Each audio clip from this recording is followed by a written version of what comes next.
Hey hello everyone, এখন রাত 11টা বাজে। গোটা ইটালি ঘুমিয়ে পড়েছে, কিন্তু যা হয় আমরা বাঙালিরা আর কি, মানে আমাদের রাত দিনের কোনো ঠিক নেই। আর আমি ঠেলাই না পড়লে গাছে উঠি না। রাত 11টার সময় এখন চলেছি প্র্যাকটিস করতে। কালকে আমার শো, সো 2-3 দিন একদমই কিচ্ছু করিনি, মাথাতেই ছিল না। 2-3 দিন শুধু উড়ে উড়ে বেরিয়েছি। আর এখন এই যে আমি দেখাচ্ছি আপনাদেরকে, এই যে ঘড়ির টাইম রাত্রি 11টা। হ্যাঁ, ঘড়িটা আমি ঠিকমতো এই যে রাত 11টা বাজে। সো এখন আমি বেরিয়েছি রিহার্সাল করতে আমারই দোকানে। সো আমার যে জায়গাটা আমি প্র্যাকটিস করি সেখানে যাচ্ছি। মোটামুটি 1 ঘন্টা এখন আমাকে রিহার্সাল করতে হবে, নইলে কালকে আমার হয়ে যাবে। সো আমি এরকমই আর কি, মাঝে সাঝে এরকমই করি আর কি, মানে ঘুমিয়ে থাকি।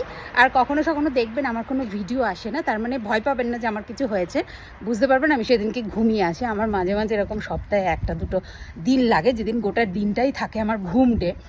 আর এই 2 দিন ঘুমাতে ঘুমাতে এখন আমার মানে একদম ঠালাই পড়ে আমি গাছে ওঠার মতন অবস্থা। এখন রাত্রিবেলা আমাকে না প্র্যাকটিস করলে কাল তো আমার পুরো মরণ। সো আমার জন্য উইশ করো, হোপ আমার শো অনেক ভালো হবে, ভালো হোক, তোমরা সবাই উইশ করো। আর গুড নাইট সবাইকে।